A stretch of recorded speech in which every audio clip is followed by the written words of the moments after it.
Polysemic words. Many non-specific words or expressions are polysemous, which means that in some contexts they can have multiple meanings, and they can lead to confusion between the receptors when translating. By analyzing some questions from the census, it can be concluded that, for instance, the word población has several meanings in Spanish dictionaries, as we can see here.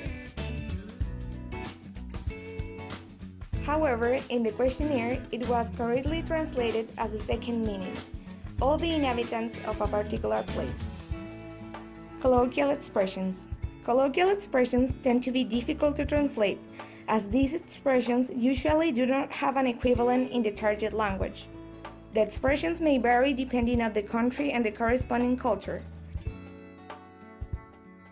For instance, we found the word guagua, which is a more colloquial word for baby, and it is only used in certain South American countries with the meaning of child or baby.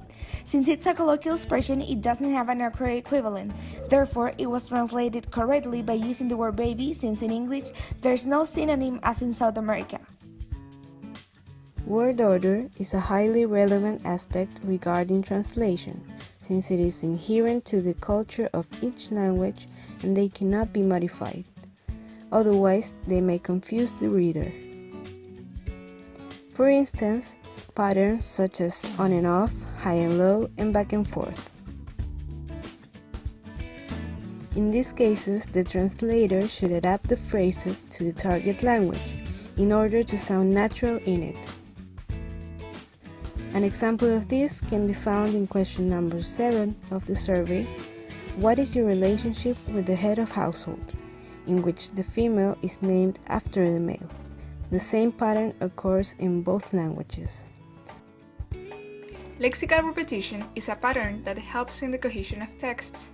It is more common in some languages than others.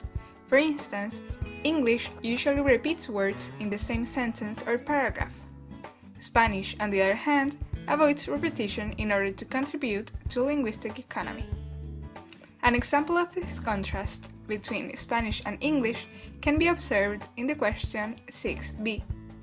Entonces, contando el de usted, ¿cuántos grupos tienen gastos separados en alimentación? Including your own group, how many groups have separate food expenses? In the first question, the repetition of the word grupos is avoided, whereas in the English translation, the equivalent group is used 2 times to clarify the idea. Levels of formality. As the Chilean census is a formal questionnaire and an important document for the government, the translation must follow the same line. Therefore, there have been some omissions or specific elections of words in English to maintain the formal register. For instance, in the question 6.d, the original one says, entonces, del total de personas que acaba de mencionar, ¿cuántos son hombres y cuántas son mujeres? In the translation of the census, it was used the word persons instead of people, since even though they mean the same, the former is used in formal contexts, usually in law. An example of omission in the translation of the census is in the question 6.b, and the original one says, entonces, contándole usted, ¿cuántos grupos tienen gastos separados en alimentación? Whereas the English one says, including your own group, how many groups have separate food expenses?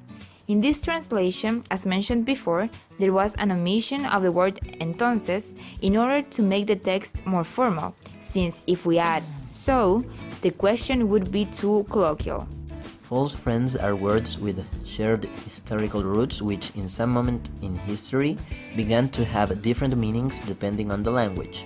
Nevertheless, as words often have more than one meaning, they can act as both false friends and actual equivalents for words.